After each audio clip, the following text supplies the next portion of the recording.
Okay, so welcome back. So in this video we'll be continuing benzene diazonium salts. So इससे last वाली video में हमने benzene diazonium salts के वो वाले रिएक्शंस कंसिडर किए जिन रिएक्शंस में डायजो ग्रुप रिटेन रहता है. And in this session we are going to deal with those reactions of benzene diazonium salts in which diazo group is replaced in the form of N2 gas. ठीक है, N2 gas की form में diazo group आपका remove हो जाएगा, replace हो जाएगा. सो इस वाले में हम देखने वाले हैं replacement reaction of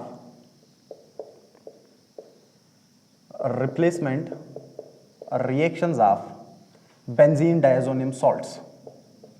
right, so replacement reactions of benzene diazonium salts. अच्छा, जितनी भी बेंजीन डायजोनियम सॉल्ट्स के रिप्लेसमेंट रिएक्शन है उन सब रिएक्शंस को मैं यहां पे कंसीडर करने वाला हूं जो एनसीईआरटी पे गिवन है. सब के सब यहीं पे मैं ड्रॉ कर दूंगा एक ही टेबल के अंदर, एक फ्लो डायग्राम में. ठीक है, so considering the benzene diazonium salt this way. So we have this benzene diazonium salt that is N2 positive and X negative.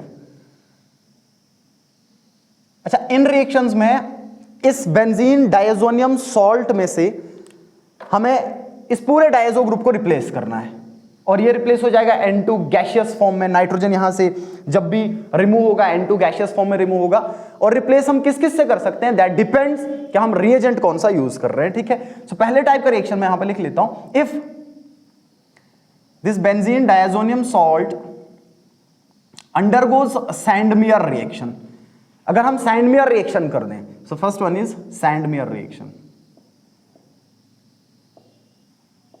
Sandmeyer reaction. ठीक है, in Sandmeyer reaction these benzene diazonium salts are treated with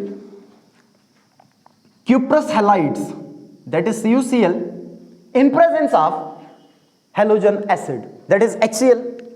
अगर हम CuCl का use कर रहे हैं तो हम HCl का यूज कर लेंगे. ठीक है, one of the important point that you have to remember is कि क्यूप्रस क्लोराइड का जब भी यूज होगा दैट इज कॉपर +1 में प्रेजेंट होगा. कॉपर +1 में प्रेजेंट देखने को मिल जाएगा. ठीक है, तो इसको ध्यान में रखिएगा that the oxidation state of copper is +1, that is cuprous in the form of cuprous. Copper is present in cuprous form. Okay, now when benzene diazonium salts are treated with cuprous chloride in presence of halogen acid, it will undergo replacement reaction and this diazo group is replaced by chlorine. That is, the product formed will be chlorobenzene. So we'll get chlorobenzene along with the nitrogen gas, N2 gas जो compulsory यहां पे release होने वाला है. ठीक है, nitrogen gas liberate हो जाएगा और आपके पास फॉर्मेशन होगा क्लोरोबेंजीन का. Now when this benzene diazonium chloride is treated with cuprous bromide in presence of HBr, then we get bromobenzene. That is, this diazonium group get replaced by Br and we get bromobenzene. So the product formed will be bromobenzene along with nitrogen gas. Again nitrogen gas is liberated, and when this benzene diazonium salt is treated with CuCN, that is cuprous cyanide, in presence of HCN or KCN, in presence of HCN or KCN, this diazo group get replaced by Cn and we get cyanobenzene or benzonitrile. So we get this way, that is cyanobenzene. So in this first category of reaction, when replacement of diazo group takes place and these diazo group are replaced by chlorine, either by bromine or either by Cl, by treating them with CuCl in presence of HCl or CuBr in presence of HBr or CuCN in presence of HCN. These replacement reactions are known as Sandmeyer reactions. So this category of reaction is known as Sandmeyer reaction. So इसको हम बोल देंगे Sandmeyer reaction. Now, the similar replacement can be done when we use copper powder only. So this is basically a modification of Sandmeyer reaction. The similar type of reaction जहां पे आप replace करेंगे diazo group को chlorine से या bromine से, इस पूरे बेंजीन डायजोनियम क्लोराइड को या बेंजीन डायजोनियम सॉल्ट को सिर्फ कॉपर पाउडर के साथ ट्रीट करके हेलोजन एसिड्स की प्रेजेंस में, तब आपके पास कहलाएगा गटरमैन रिएक्शन. ठीक है, तो इसमें सिमिलर टाइप ऑफ रिएक्शन आपको देखने को मिल जाएगा. यहां पे लिख लेता हूं Gattermann reaction. Gattermann reaction which is nothing but a modification of Sandmeyer reaction, where instead of using cuprous halides we have to use copper powder only. ठीक है, so इस गटरमैन रिएक्शन में हम क्या कर लेंगे, we'll treat with copper powder only. Suppose कर लीजिए मैंने ट्रीट कर लिया कॉपर पाउडर के साथ in presence of HCl or copper powder in presence of HBr. A similar replacement reaction will take place and we get chlorobenzene or bromobenzene as product. So we'll get chlorobenzene, we'll get bromobenzene, right? So chlorobenzene मिल जाएगा और bromobenzene मिल जाएगा. These replacement reactions are known as Gutermann reaction. And one of the important point that needs to be remembered is the yield in case of Sandmeyer reaction is much better as compared to Gutermann reaction. So Gutermann is basically a modified Sandmeyer reaction. This is just a modification of Sandmeyer reaction, but the yield in case of Sandmeyer is far greater as compared to Gutermann reaction. So in Sandmeyer we get a good yield. We get a good yield as compared to Gutermann reaction. ठीक है?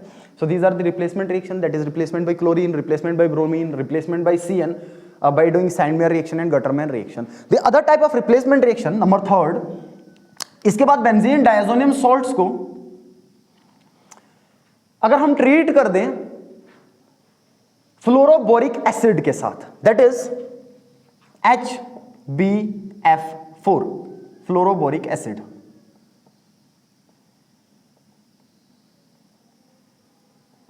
अगर हम fluoroboric acid के साथ treat कर दें तो अपने पास एक इंटरमीडिएट सॉल्ट बनेगा, that is this X negative will get replaced by BF4 negative and we get N2 positive and BF4 negative.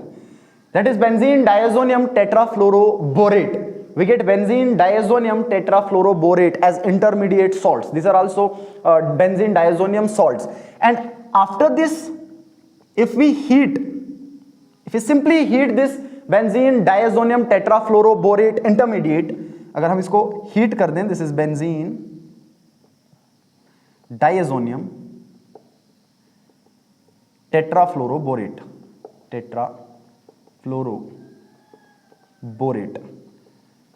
If we heat this benzene diazonium tetrafluoroborate, then fluorobenzene is formed. So the product formed will be fluorobenzene. So we'll get fluorobenzene, right? So जो product हमारे पास बनेगा, that is fluorobenzene. Along with this fluorobenzene, the byproducts that we get are BF3 and N2 gas. So इसके अलावा जो byproduct में हमें देखने को मिलेगा, that is BF3 and N2 gas. N2 gas is liberated. N2 gas is liberated. ठीक है? So that is formation of fluorobenzene. So this is the formation of fluorobenzene. अच्छा, ये बहुत important application benzene diazonium salts का, ऐसा इसलिए क्योंकि sir fluorobenzene बनाना या डायरेक्टली हाइड्रोकार्बन्स पे फ्लोरीन को अटैक करवाना ये पॉसिबल नहीं होता क्योंकि रिएक्शन बहुत वायलेंट होता है, तो ये बनता नहीं है. Direct fluorination is not possible.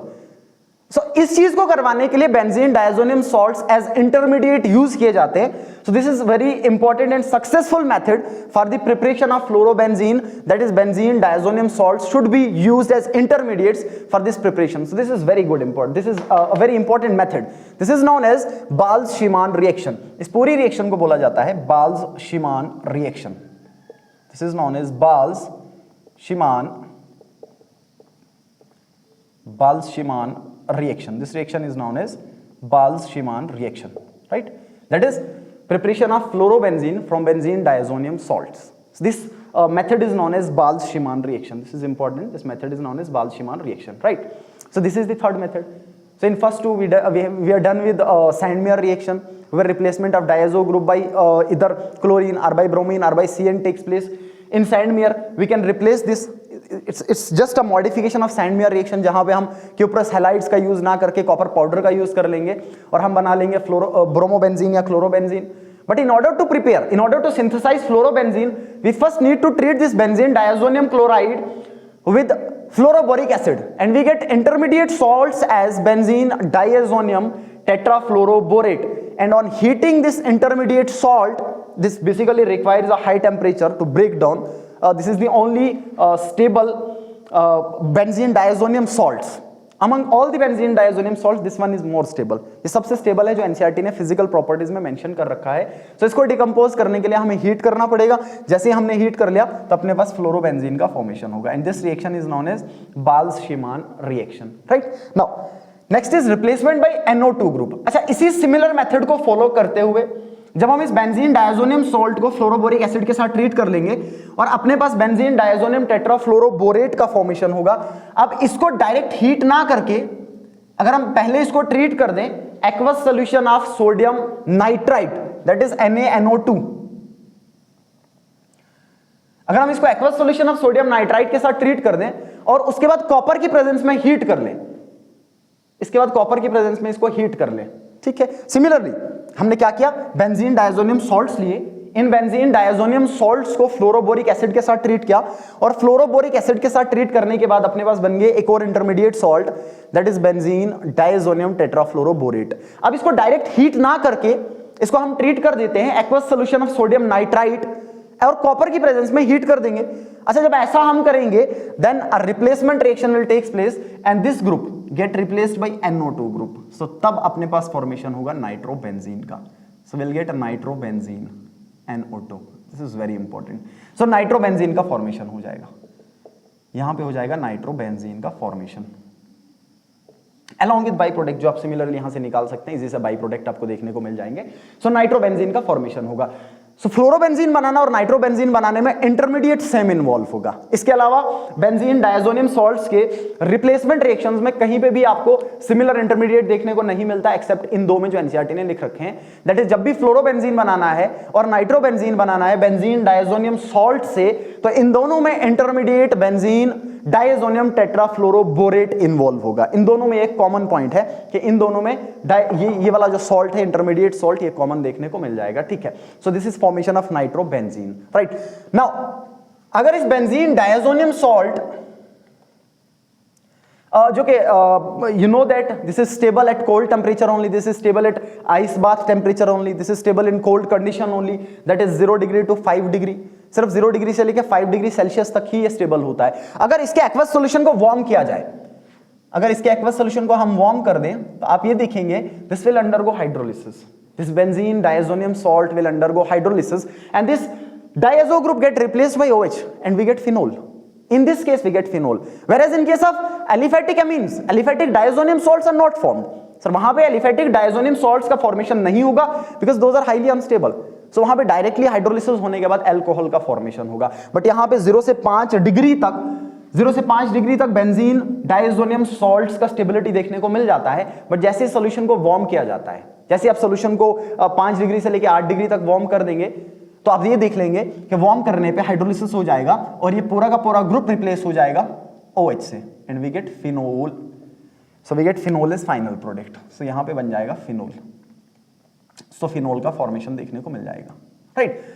So these benzene diazonium salts basically behave as a very good intermediate for the synthesis of a number of organic compounds, including dyes as well, including dyes which we have done in our previous session कि कैसे कैसे dies का formation होगा। ये बहुत बढ़िया intermediate organic synthesis में बहुत बढ़िया इंटरमीडिएट का काम बेंजीन डायजोनियम सॉल्ट्स करेंगे, ठीक है।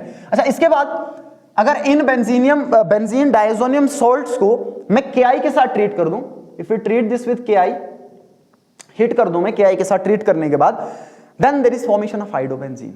सो आइडोबेंजीन का फॉर्मेशन देखने को मिलेगा। तो जो प्रोडक्ट हमारे पास बनेगा that is iodobenzene. So will get iodobenzene. Again, this idobenzene cannot be prepared by direct iodation.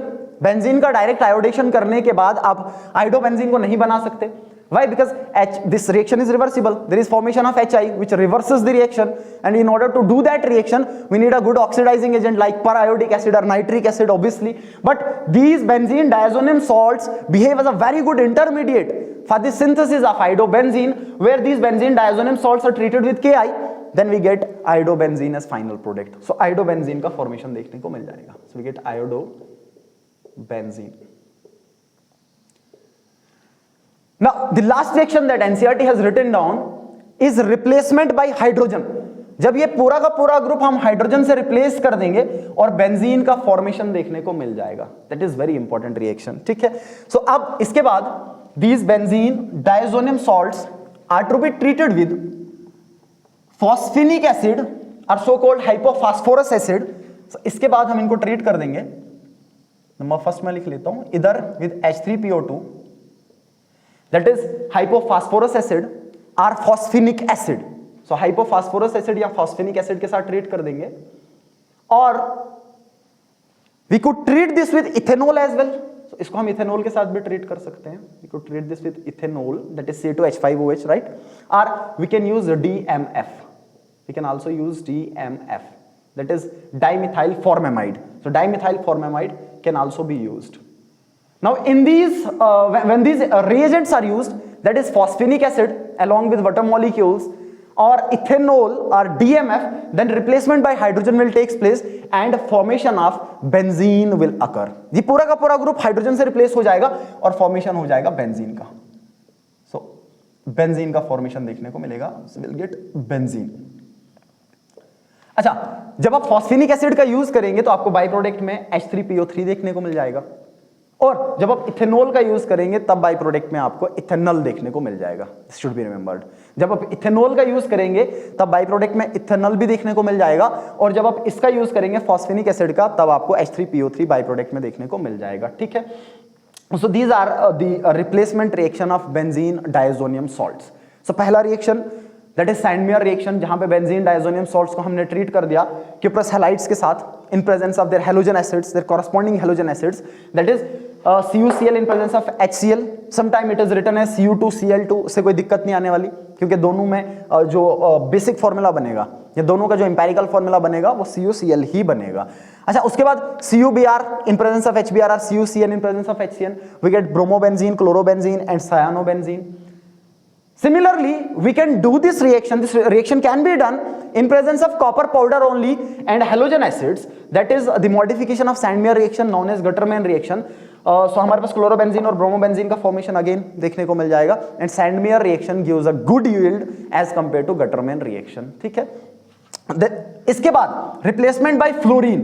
Sir fluorine से रिप्लेस करने के लिए we have to treat this benzene diazonium chloride with fluoroboric acid and we get an intermediate salt that is benzene diazonium tetrafluoroborate, and those benzene diazonium tetrafluoroborate upon heating we get fluorobenzene along with BF3 and N2 as byproducts. ठीक है.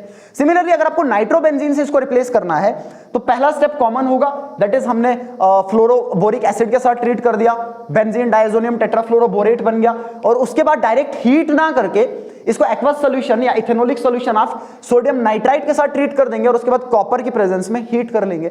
अब जैसे ही copper की presence में heat कर लेंगे then we get nitrobenzene as final product. So nitrobenzene का फॉर्मेशन देखने को मिल जाएगा. अच्छा, अगर आप रिप्लेस करना चाहते हैं OH ग्रुप से, दैट इज आप फिनोल का फॉर्मेशन करना चाहते हैं, जो आप डाउस प्रोसेस में भी करते हैं, which is a very important method for the formation of phenol as well, that is Dow's process. ठीक है. सो बेंजीन डायजोनियम सॉल्ट्स को ट्रीट करना पड़ेगा, इनके एक्वस सॉल्यूशन को बेसिकली वार्म करना पड़ेगा. जैसे इनके एक्वस सॉल्यूशन को वार्म किया जाएगा तो एक्वस सॉल्यूशन को वार्म करने पे आप ये देखेंगे हाइड्रोलिसिस हो जाएगा और ये पूरा ग्रुप OH से रिप्लेस हो जाएगा. सो फिनोल का फॉर्मेशन होगा. और अगर आप इसको रिड्यूस करके बेंजीन में कन्वर्ट करना चाहते हैं तो हम यूज करेंगे H3PO2 का, फॉस्फेनिक एसिड का, हम इथेनॉल का यूज कर सकते हैं, या हम यूज कर लेंगे DMF का, तो अब रिप्लेसमेंट हो जाएगा और आपके पास बेंजीन का फॉर्मेशन हो जाएगा. So this are very important reaction, this are very important reaction which comes in sequence reaction in competitive exams. जब भी कॉम्पिटिटिव एग्जाम्स में रिएक्शन आएंगी तो आपको कहीं ना कहीं सीक्वेंस रिएक्शन में बीच में रिएक्शन देखने को मिल जाती हैं. This becomes very important reactions of benzene diazonium salts, right? Now after these reactions, after studying these retention reactions and replacement reactions, इसके बाद हम इन सारी रिएक्शंस को मिला के कुछ सीक्वेंस रिएक्शंस में इनको सॉल्व कर सकते हैं. अगर आपकी कमांड रिएक्शंस पे बहुत अच्छी है, रिएजेंट पे आपकी कमांड्स बहुत अच्छी हैं, तो उसके बाद आप सीक्वेंस रिएक्शन सॉल्व कर सकते हैं. मैं कुछ रिएक्शंस यहां पे लिख देता हूं. ठीक है.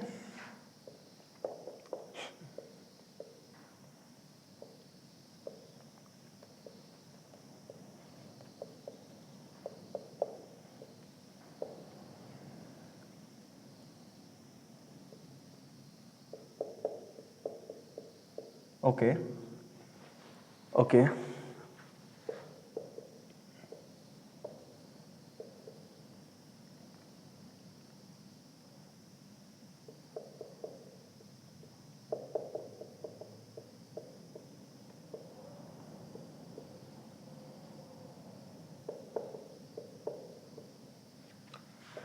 right, then B, let's suppose we treat this with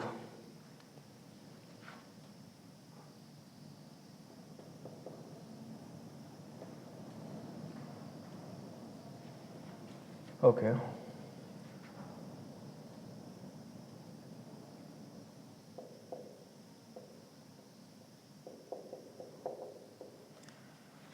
we are supposed to make major products only, हमें सिर्फ मेजर प्रोडक्ट ही बनाना है।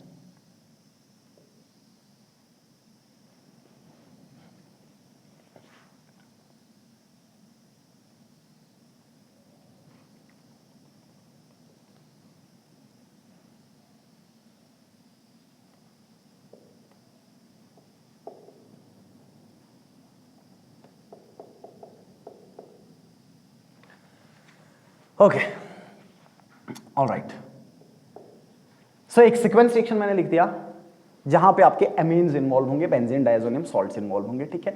आप इस रिएक्शन को खुद भी सॉल्व कर सकते हैं वीडियो को पॉज करके, ठीक है। अच्छा, so let's get to reaction. The substrate given is benzoic acid, right? So we provided with benzoic acid, बहुत सिंपल सा, बहुत सिंपल सा। So this benzoic acid is treated with NaOH and CaO along with heat. That is, this benzoic acid will undergo decarboxylation. We are using this soda lime, right? This is very simple reaction and very famous reaction of carboxylic acids. That is decarboxylation, which can be done by using soda lime, which can be done by using HI in presence of red phosphorus, which can be done by Kolb's electrolysis method. ये तीन बहुत famous reactions जहां पे decarboxylation आपको देखने को मिल जाएगा कार्बोक्सिलिक एसिड्स का। सो उनमें से एक दैट इज यूज ऑफ सोडा लाइम। जब हम सोडा लाइम का यूज कर लेंगे, so this is used for decarboxylation. Decarboxylation carbonate के फॉर्म में कार्बन डाइऑक्साइड का रिमूवल देखने को मिल जाता है। So we have to remove this carboxylic acid part. तो जैसे ही कार्बोक्सिलिक एसिड पार्ट को रिमूव कर लेंगे, we are left with benzene. So the A product, the A intermediate product will be benzene only. So A is benzene, so we'll get benzene. ठीक है जी, benzene का formation हो गया, बहुत simple सा। बेंजोइक एसिड को ट्रीट कर दिया सोडा लाइम के साथ, सोडा लाइम के साथ ट्रीट करने पे डिकार्बोक्सिलेशन हो जाएगा और डिकार्बोक्सिलेशन होने के बाद अपने पास बेंजीन का फॉर्मेशन होगा। Now in step second, this benzene is treated with nitric acid in presence of sulphuric acid, that is nitrating mixture. Again last video में भी हमने ये कवर किया था, जब नाइट्रेटिंग मिक्सचर के साथ ट्रीट कर लेंगे नाइट्रेशन हो जाएगा, ठीक है। अच्छा, तो यहां पे नाइट्रेशन देखने को मिल जाएगा और आपके पास कुछ इस तरीके से, I'll do it right here, इसके बाद नाइट्रोबेंजीन का फॉर्मेशन होगा, NO2, राइट? नाइट्रोबेंजीन का फॉर्मेशन होगा। Now after this in step second, इसके बाद हमने जो रिएजेंट यूज कर रखा है वो है H2 in presence of PD, that is reduction of nitro group in presence of finely divided palladium catalyst. This NO2 group will get reduced to NH2 group. So जो फाइनल B प्रोडक्ट आपको देखने को मिलेगा जहां पे NO2 group NH2 group में reduce हो जाएगा and we get aniline, NH2, that is aniline. So B is aniline, like B is aniline, right? बहुत सिंपल सा, ठीक है। अच्छा, उसके बाद this aniline is then treated with nitrous acid. Sir nitrous acid के साथ ट्रीट करने पे there is diazotization reaction, diazotization हो जाएगा और बेंजीन डायजोनियम सॉल्ट्स का फॉर्मेशन देखने को मिल जाएगा, ठीक है। तो यहां पे आपका बेंजीन डायजोनियम सॉल्ट बनेगा this way, that is N2 positive and Cl negative or X negative, it could be X negative as well, ठीक है। सो बेंजीन डायजोनियम सॉल्ट्स का फॉर्मेशन देखने को मिलेगा जब एनालिन को नाइट्रस एसिड के साथ ट्रीट कर देंगे। अच्छा, उसके बाद इन बेंजीन डायजोनियम सॉल्ट्स को ट्रीट कर रखा है फॉस्फेनिक एसिड के साथ along with water molecules. So upon treating with phosphenic acid, it will undergo replacement reaction and this diazo group get replaced by hydrogen. So इसको रिप्लेस, इस पूरे group का रिप्लेसमेंट हो जाएगा हाइड्रोजन से और जो C आपके पास बनेगा that is benzene only. So this C will be benzene. So we'll get benzene, right? So we'll get benzene. Okay. अच्छा, इसके बाद ये जो बेंजीन का फॉर्मेशन होगा, इस बेंजीन को हमने ट्रीट कर रखा है प्रोपाइल क्लोराइड के साथ in presence of FeCl3, that is Friedel Craft alkylation. So Friedel Craft alkylation is done. अच्छा, जब फ्रेडेल-क्राफ्ट एल्काइलेशन हम करेंगे सर, इसको जब हम ट्रीट कर देंगे, इसको जब हम प्रोपाइल क्लोराइड के साथ ट्रीट करेंगे, we know that this Friedel Craft alkylation follows carbocation mechanism. So there is formation of carbocation. So in the first step, this आप ध्यान से देखिएगा इस वाले को, this chlorobenzene, sorry, this is a propyl chloride along with the LCl3. Now this LCl3 which contain an empty orbital, which contain an empty p orbital, ये क्या कर देगा, लेविस एसिड की तरह काम करता है, राइट? ये लेविस एसिड की तरह काम करता है AlCl3। अच्छा, हमने FeCl3 का यूज कर रखा है, हम FeCl3 का यूज कर लेते हैं, ठीक है, वो भी एक लेविस एसिड कैटालिस्ट होगा, सो हम FeCl3 का यूज कर रहे हैं. Again, this is also a Lewis acid catalyst. We have a variety of Lewis acid catalyst like FeCl3, FeBr3, BF3, AlCl3 anhydrous form में. ये क्या कर देगा, Cl को यहां से रिमूव कर देगा. तो जैसे ही Cl को रिमूव कर देगा तो आपके पास कार्बोकेटाइन का फॉर्मेशन होगा कुछ इस तरीके से. We get a carbocation this way, that is 1 degree carbocation, propyl carbocation. But whenever there is formation of carbocation in organic reactions, then there is always hydride shift or methyl shift or rearrangement to form more stable carbocation if possible, even by ring expansion. So ये जो आपके पास 1 degree का carbocation बनेगा, so we can convert this 1 degree carbocation into 2 degree carbocation by 1,2 hydride shift. So यहां से हम hydride का shift कर लेंगे, this hydrogens are present, यहां से मैंने हाइड्राइड शिफ्ट कर दिया, that is 1,2 hydride shift, and after this 1,2 hydride shift we get a more stable carbocation, that is this one is a 2 degree carbocation, right? This is 2 degree carbocation, तो अपने पास बन जाएगा 2 degree carbocation. Now this 2 degree carbocation is very stable as compared to 1 degree carbocation. Though these are intermediate, these are not much stable, but इसकी तुलना में ये stable होगा. इसका मतलब ये होगा कि इस बेंजीन पे जब फ्रेडल क्राफ्ट एल्काइलेशन होगा तो ये 1 डिग्री के थ्रू अटैक ना करके 2 डिग्री के थ्रू अटैक कर जाएगा, और जो मेजर डी प्रोडक्ट हमें देखने को मिलेगा वो कुछ इस तरीके से देखने को मिलेगा. दिस इज बेंजीन और आपके पास 2 डिग्री के थ्रू अटैक होगा तो कुछ इस तरीके से isopropyl benzene, that is a cumene as well. इसको क्यूमीन भी बोला जाता है. दिस इज क्यूमीन और isopropyl benzene. So final product बनेगा आइसोप्रोपाइल बेंजीन, जो एक बहुत अच्छा प्रिकर्सर या सबस्ट्रेट रहता है फिनोल की फॉर्मेशन के लिए, जिसको आप जनरली अल्कोहल फिनोल में भी पढ़ते हैं, एनसीईआरटी पे गिवन रहता है ये, दैट इज क्यूमीन से, ठीक है. So in this reaction the benzoic acid is treated with soda amide where it undergo decarboxylation and formation of benzene will takes place. Now after this benzene is treated with nitrating mixture, that is HNO3 plus H2SO4. It will undergo nitration and form nitrobenzene. Now that nitrobenzene then undergo reduction in presence of H2 and finely divided palladium and will form aniline. That aniline is then treated with nitrous acid and we get benzene diazonium salts. Those benzene diazonium salts are then treated with phosphinic acid. And there is replacement reaction and the diazo group get replaced by hydrogen and we get benzene again. So this benzene is then treated with propyl chloride in presence of FeCl3. It will undergo Friedel-Crafts alkylation, and since 1 degree carbocation is initially formed, when this FeCl3 will remove this Cl negative ion, जैसे ही Cl को remove कर देगा, Cl को हटा लेगा तो अपने पास 1 डिग्री का कार्बोकेटाइन बनेगा. But we know that whenever there is carbocation formation there is always rearrangement. If we can convert that carbocation into higher degree carbocation, which is more stable as compared to the previous one, so यहाँ पे 1,2 hydride shift देखने को मिलेगा और 1,2 hydride shift के बाद 2 degree carbocation बनेगा और 2 डिग्री कार्बोकेटाइन के थ्रू बेंजीन पे अटैक होगा और आइसोप्रोपाइल बेंजीन का फॉर्मेशन होगा, दैट इज क्यूमीन. क्यूमीन का फॉर्मेशन देखने को मिल जाएगा, ठीक है, राइट. अच्छा, एक और रिएक्शन मैं लिख देता हूँ, let's try this as well.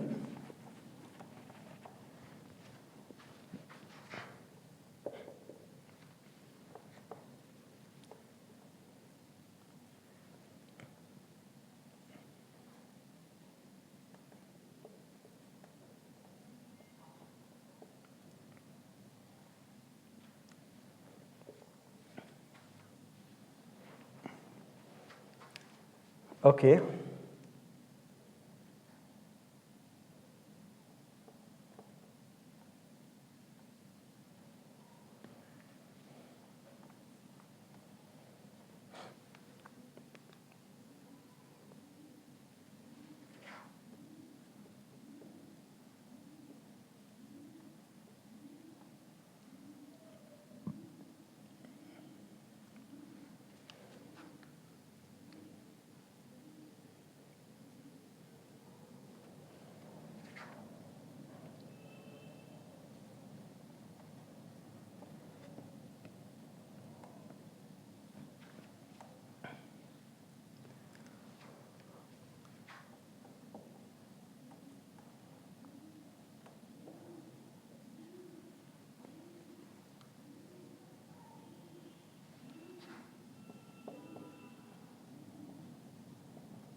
Right? Okay.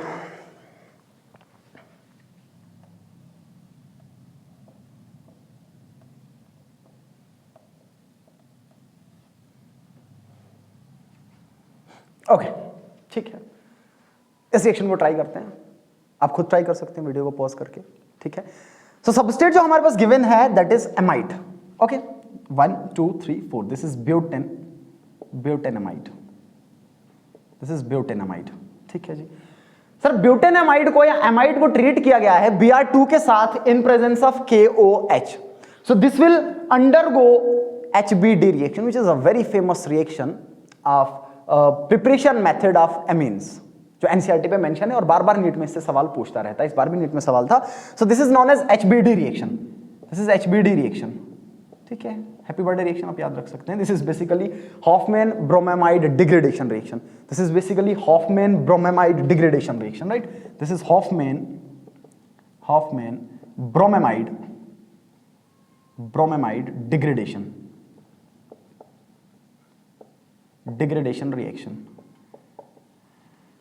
in which there is chain decrease in carbon chain, एक तो कार्बन चेन डिक्रीज हो जाएगा, that is descent of chain, carbon chain descent करेगा, and secondly there is intramolecular group migration, this is very important point. So in HBD reaction there is intramolecular group migration, there is intramolecular group migration. इस reaction में intramolecular group migration देखने को मिलेगा, primary amines particularly बनेंगे।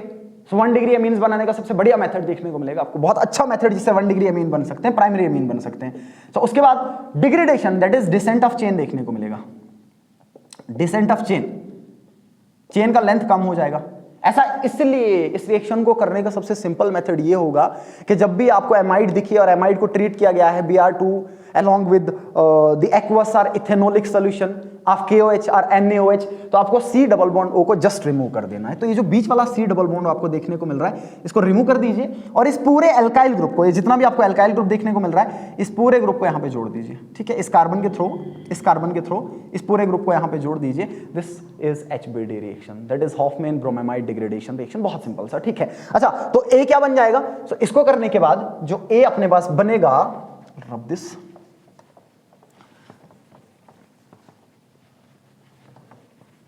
Okay, सो जो A अपने पास बनेगा दिस इज ब्यूटेनामाइड, क्योंकि चेन डिक्रीज कर रहा है, so we get propane amine. So 1 2 and 3 we get propane amine. So A जो बनेगा that is propane amine, NH2 this way 1 2 3, so we have propane amine. जो A बनेगा that is propane amine, okay. अच्छा अब इस propane अमीन को treat किया गया है नाइट्रस एसिड के साथ।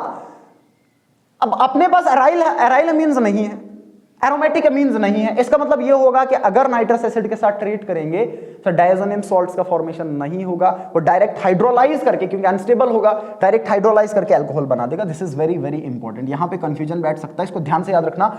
जब भी आप एलिफेटिक अमीन्स को नाइट्रस एसिड के साथ ट्रीट करेंगे तो बेंजीन डायज़ोनियम सॉल्ट्स का फॉर्मेशन नहीं होगा, हमेशा अल्कोहल का फॉर्मेशन होगा। तो आपको NH2 ग्रुप को रिप्लेस कर देना है OH से, तो आप सिंपली हाइड्रोलिसिस करेंगे और हाइड्रोलिसिस करने के बाद अल्कोहल बना देंगे, ठीक है। सो अपने पास कुछ इस तरीके से प्रोपेनॉल का फॉर्मेशन होगा, राइट, प्रोपेनॉल का फॉर्मेशन देखने को मिल जाएगा। अच्छा इसके बाद जैसे अल्कोहल बनेंगे तो अल्कोहल के बाद हमने लगा रखा है 98% H2SO4 and this H2SO4 is a very good dehydrating agent, this H2SO4 is a very good dehydrating agent, it's a very good dehydrating agent. Sir dehydration will takes place, water molecule को हटा देगा और जब भी alcohol पे H2SO4 लगाया जाए dehydration होगा और आपके पास एल्कीन का फॉर्मेशन होगा। सो एल्कीन्स का फॉर्मेशन देखने को मिलेगा, ठीक है। यहां से OH हटा दीजिए, ये OH को हमने हटा दिया और यहां से बीटा से हाइड्रोजन हटा देंगे। जैसे आप बीटा से हाइड्रोजन को रिमूव कर देंगे ये बॉन्ड यहां पे शिफ्ट कर जाएगा और आपके पास एल्कीन्स का फॉर्मेशन देखने को मिलेगा। सो जो B आपके पास बनेगा कुछ इस तरीके से, दैट इज प्रोप1इन और प्रोपीन का formation. So we get propene, so propene का फॉर्मेशन देखने को मिल जाएगा। Now when propene is formed, this B is propene, this is treated with HBr, so it will undergo Markovnikov addition. So there is Markovnikov addition, electrophilic addition देखने को मिल जाएगा, Markovnikov addition देखने को मिल जाएगा और अपने पास लेसर नंबर ऑफ हाइड्रोजन जहां पे प्रेजेंट होंगे वहां पे Br नेगेटिव जुड़ जाएगा और ये आपके पास Markovnikov's प्रोडक्ट बनेगा, that is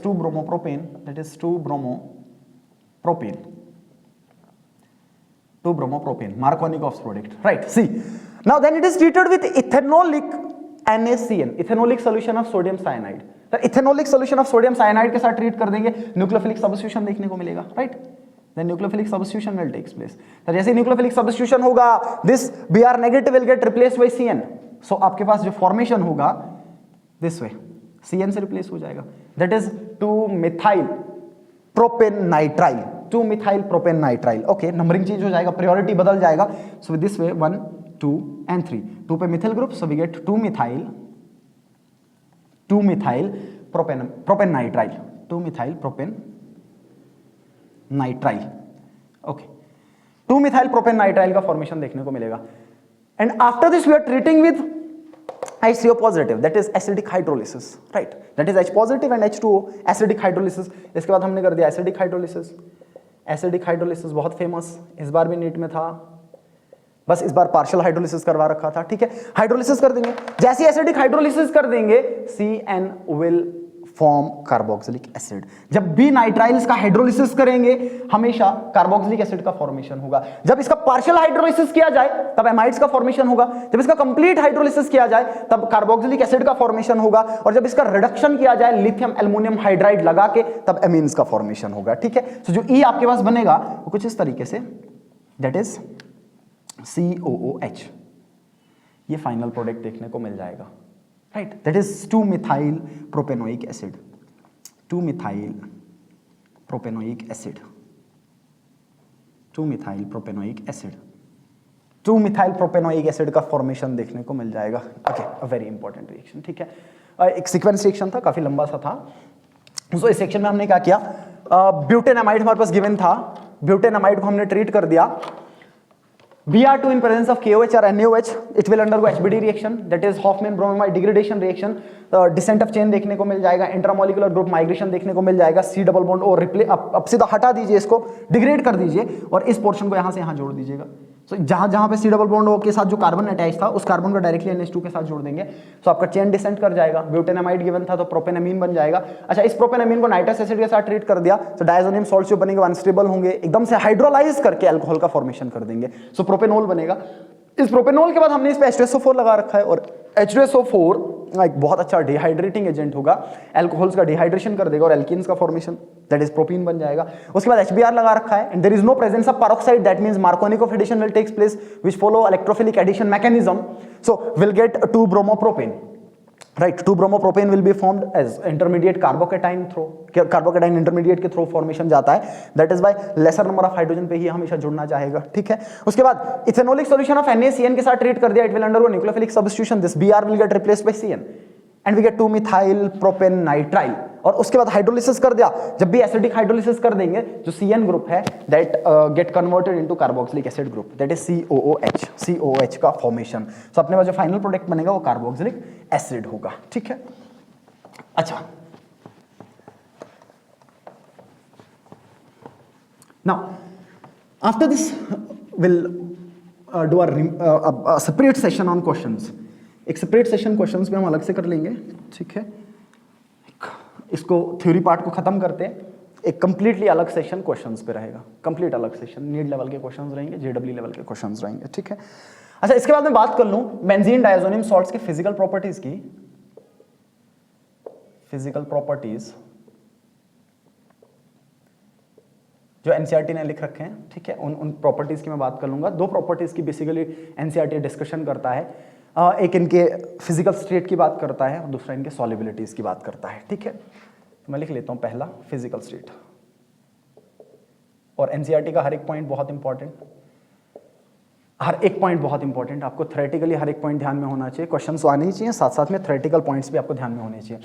So talking about the physical state of benzene diazonium salts, as the name mentioned, these are salts and salts are always solid in nature, ठीक है, तो सॉलिड में होंगे। सो इनके फिजिकल स्टेट की बात कर लूं मैं तो ये आपको देखने को मिलेंगे crystalline solid, so these are crystalline solids, ठीक है, and these are colorless। जब तक डाई फॉर्मेशन ना हो तब तक ये कलरलेस होंगे, ठीक है। Important point, these are colorless, solid form में कलरलेस, ठीक है, बहुत इंपॉर्टेंट पॉइंट, सॉलिड फॉर्म में कलरलेस, क्रिस्टलाइन फॉर्म में कलरलेस, ठीक है, पहला पॉइंट। दूसरा पॉइंट, बेंजीन डायजोनियम सॉल्ट्स जितने भी हैं except benzene diazonium tetrafluoroborate, sir जितने भी बेंजीन डायजोनियम सॉल्ट्स हैं except benzene diazonium tetrafluoroborate that is AR N2 positive and BF4 negative. ये वाला काफी स्टेबल होगा। इसके अलावा जितने भी हैं इनको डिकम्पोज करना सॉलिड स्टेट में बहुत इजी है। थोड़ा सा हीट कर लीजिए, डिकम्पोज कर जाएंगे, टूट जाएंगे, ठीक है ना। Can easily decomposed in dry state. तो ड्राई स्टेट में इनको डिकम्पोज करना बहुत इजी। इस वाले के अलावा, इस बेंजीन डायazonium टेट्राफ्लोरोबोरेट के अलावा, क्योंकि इसका लैटिस एनर्जी काफी हाई होता है, इसका लैटिस एनर्जी अच्छा खासा होगा, लैटिस एनर्जी हाई होगा, इसके अलावा बाकी वालों को ड्राई स्टेट में डिकम्पोज करना बहुत इजी है। ये वाला इजिली डिकम्पोज नहीं करेगा। इन सब में से ड्राई स्टेट में सबसे स्टेबल ये वाला देखने को मिल जाएगा, that is benzene diazonium tetrafluoroborate. Important point, ठीक है। अच्छा, इसके बाद बात करेंगे इनके सॉलिबिलिटीज की। इनके सॉलिबिलिटीज की बात करें, इनके सॉलिबिलिटी की बात करें, सॉलिबिलिटी की बात कर लें, ठीक है। जनरली ये कोल्ड टेम्परेचर पे ही सॉल्युबल होंगे वाटर में, ठीक है। तो ये जो बेंजीन डायazonium सॉल्ट होगा, जो बेंजीन डायazonium सॉल्ट्स होंगे, this is soluble in cold water, soluble in cold water 0 degree Celsius to 5 degree Celsius, right. 273 Kelvin से लेके 278 केल्विन तक ही ये स्टेबल देखने को मिल जाएंगे। अच्छा, उसके बाद हीट कर दीजिए, 283 केल्विन तक लेके चले जाइए, 8 डिग्री तक लेके चले जाइए, आप देखेंगे डिकम्पोज कर जाएंगे। डिकम्पोज करने के बाद हाइड्रोलिसिस कर जाएंगे, और जैसे हाइड्रोलिसिस होगा फिनॉल का फॉर्मेशन, अल्कोहल्स का फॉर्मेशन देखने को मिल जाएगा, ठीक है। तो ये वाले आपके सॉल्युबल होंगे कोल्ड वाटर में ही, बट अपॉन हीटिंग और अपॉन वार्मिंग, जैसे ही वार्म कर देंगे आप up to 298 Kelvin, sorry 283 Kelvin, इतना ज्यादा नहीं, थोड़ा सा टेम्परेचर 8 डिग्री तक बढ़ा दीजिए, ठीक है। 283 केल्विन तक they will undergo hydrolysis and form alcohol, और अल्कोहल का फॉर्मेशन कर देंगे। अल्कोहल का फॉर्मेशन देखने को मिल जाएगा, ठीक है। सॉल्युबल है बट कोल्ड कंडीशन में सॉल्युबल है। और आपका जैसे आपने सॉल्यूशन वार्म कर दिया तब तो ये बचा ही नहीं, सॉल्युबिलिटी की बात ही नहीं होगी कि सब जैसे ही सॉल्यूशन वार्म कर दिया, हाइड्रोलिसिस हो गया, अल्कोहल बन गया, सॉल्युबिलिटी की तो बात ही नहीं हुई, क्योंकि उसके बाद ये बचा ही नहीं, उसके बाद तो ये खत्म हो गया, ठीक है। सो कोल्ड कंडीशन में ही सॉल्युबल देखने को मिलेगा। और ये वाला जो आपका है benzene diazonium tetrafluoroborate, this is insoluble, NCERT ने डायरेक्ट इसको लिख रखा है कि कंप्लीटली इनसॉल्युबल। इसका लैटिस एनर्जी इतना ज्यादा है कि कंप्लीटली इनसॉल्युबल है, हाई लैटिस एनर्जी के कारण कंप्लीटली इनसॉल्युबल आपको देखने को मिल जाएगा, ठीक है। So these are the physical properties of benzene डायazonium salts, जो काफी सिंपल से, ठीक है।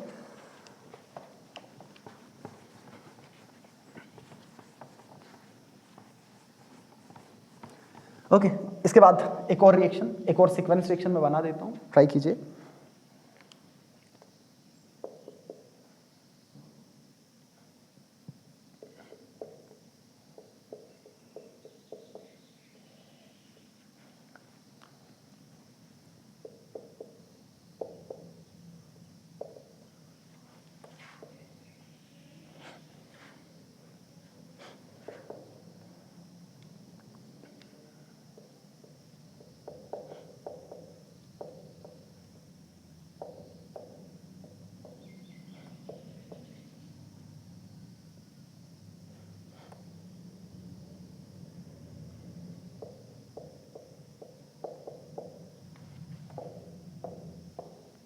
Okay, good, it's a good question.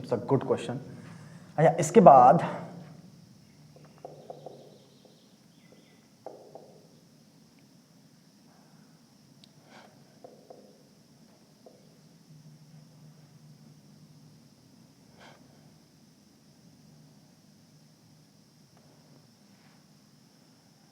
Okay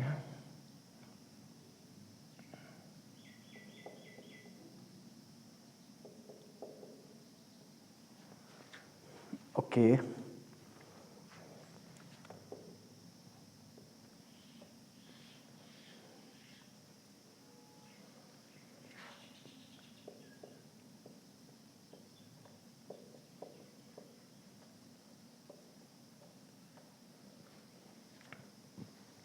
okay, alright, very good question, बहुत अच्छा क्वेश्चन है, ठीक है। देखते हैं, ट्राई करते हैं कैसे आप इसको करेंगे। अच्छा, जो गिवन सबस्ट्रेट आपके पास है वो इथीन है, ठीक है, इथीन, एक second, let me replace this, this should not be ethene, this should be ethyne, actually should be ethyne, ठीक है। So given substrate is ethyne, given substrate is ethyne.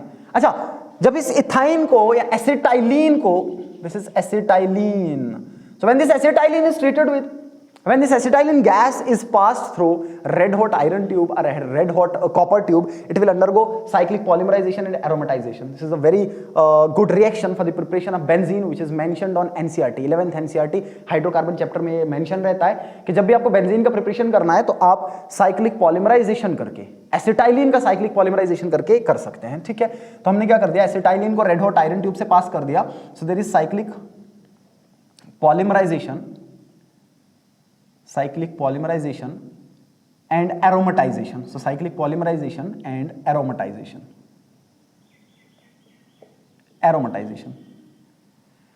And formation of benzene will take place. 3 moles of acetylene are required. ठीक है, 3 मोल acetylene के required होते हैं। जो A आपके पास बनेगा, सो A आपके पास बन जाएगा benzene, so formation of benzene, so A बन गया बेंजीन, राइट। बहुत इंटरेस्टिंग। अच्छा, जैसे ही बेंजीन बन गया, इसके बाद हमने इसको ट्रीट कर दिया इथाइल ब्रोमाइड के साथ in presence of FeBr3, again Friedel-craft alkylation, ethyl group आके जुड़ जाएगा, कार्बोकैटायन मैकेनिज्म के थ्रू रिएक्शन चला जाएगा। तो अपने पास इसके बाद जब बनेगा, जब इसको हम इसके साथ ट्रीट कर देंगे, then we get C2H5, ethyl benzene, ethyl benzene का फॉर्मेशन। अच्छा, इस इथाइल बेंजीन को ट्रीट कर रखा है N2O5 के साथ, this is very important. This N2O5 is used in place of nitrating mixture for the preparation of nitration, that is for nitration reaction, for the preparation of nitro compounds. आप directly electrophilic substitution में nitrating mixture का use ना करके N2O5 का use भी कर सकते हैं, क्योंकि N2O5 से भी NO2 पॉजिटिव जनरेट होगा। N2O5 आपका एग्जिस्ट करता है NO2 positive and NO3 negative form में, सो इसका मतलब ये होगा कि नाइट्रेशन के लिए इसका यूज भी कर सकते हैं। This is very very important, so this is use for nitration. So nitronium ion generate होगा, and that nitronium ion will attack on benzene ring, and the directive influence is decided by the ethyl group, which is orthopara directing in nature. So the nitro group, nitronium group, NO2 positive group will get attached to para position. So B जो आपके पास बनेगा, that is यहाँ पे ethyl group C2H5, और इस position पे आपका nitro group देखने को मिल जाएगा। So this way NO2, ठीक है, ये फॉर्मेशन आपका देखने को मिल जाएगा, that is 4 nitro ethyl benzene, 4 nitro ethyl benzene का फॉर्मेशन होगा बी में। अच्छा, इसके बाद इसको ट्रीट कर रखा है नाइट्रस एसिड के साथ। Sir again nitro benzene, nitro group aryl के साथ जुड़ रखा है, इसका मतलब बेंजीन डायजोनियम सॉल्ट का फॉर्मेशन होगा, ठीक है। जब इसके साथ ट्रीट कर देंगे तो बेंजीन डायजोनियम सॉल्ट्स बनेंगे कुछ इस तरीके से बेंजीन डायजोनियम सॉल्ट्स देखने को मिल जाएंगे, और इथिल ग्रुप जहां पे था वहीं पे रहेगा, दैट इज C2H5, और यहां पे आपके पास बनेगा N2 positive and Cl negative, right, N2 positive and Cl negative. उसके बाद replacement reaction, that is copper cuprous in +1, copper in +1, that is cuprous halides के साथ इन प्रेजेंस ऑफ HBr। सो यहां पे आपको देखने को मिलेगा सैंडमेयर रिएक्शन, ठीक है। सैंडमेयर रिएक्शन, कॉपर +1 में है तो सैंडमेयर रिएक्शन, और कॉपर 0 में है, कॉपर पाउडर है तो गटरमैन रिएक्शन, ठीक है। तो सैंडमेयर रिएक्शन होगा, और ये पूरा का पूरा ग्रुप आपका Br से रिप्लेस हो जाएगा। सो आपके पास Br से रिप्लेसमेंट देखने को मिल जाएगा, and we get this way C2H5 and Br, ये आपको देखने को मिल जाएगा, that is 4 bromo ethyl benzene का फॉर्मेशन। 4 bromo ethyl benzene का फॉर्मेशन जैसे ही देखने को मिला, after that we are using KMNO4 which is particularly used for benzylic oxidation over here, दो इसके और काम भी होते हैं, जनरली ऑक्सीडाइजिंग एजेंट है, बहुत अच्छा ऑक्सीडाइजिंग एजेंट है, एसिडिक मीडिया में, न्यूट्रल मीडिया में, बेसिक मीडिया में, एसिडिक में थोड़ा स्ट्रांग हो जाता है, तो ये क्या कर लेगा, बेंजाइलिक ऑक्सीडेशन कर लेगा, बेंजाइलिक ऑक्सीडेशन। तो जैसे ही बेंजाइलिक ऑक्सीडेशन करवा देगा, so this C2H5 group will get converted into carboxylic acid group, so we'll get this way the final product, that is COOH, और यहाँ पे आपका Br as such attached देखने को मिल जाएगा, that is 4 bromo benzoic acid. So the final product is 4 bromo benzoic acid, right, 4 bromo benzoic acid. In the first step, this acetylene on passing through red hot iron tube will undergo cyclic polymerization and aromatization, and formation of benzene will take place. This benzene then treated with ethyl bromide in presence of a Lewis acid catalyst FeBr3, it will undergo Friedel-Crafts alkylation and will form ethyl benzene. Then this ethyl benzene is treated with N2O5, which is used as the nitrating agent for nitration, NO2 positive is generated, and that NO2 positive will get attached to the para position with respect to this ethyl group, which is orthopara directing in nature. So we'll get 4-nitroethyl benzene. Then this 4-nitroethyl benzene is treated with nitrous acid, and on treating with nitrous acid we get diazonium salts. So ये जो आपका NO2 group है, this get converted into diazonium salt, diazotization will take place, and then diazonium salts, when these diazonium salts are treated with copper cuprous halides in presence of HBr, it will undergo Sandmeyer reaction, and this N2 positive get replaced by Br. So अपने पास बन जाएगा 4-bromoethyl benzene, and then this 4-bromoethyl benzene is treated with KMNO4 along with hydrolysis. Then this will undergo benzylic oxidations and formation of benzoic acid. 4-bromobenzoic acid will takes place, right? So ये आपके reactions हो गए benzene diazonium salts के.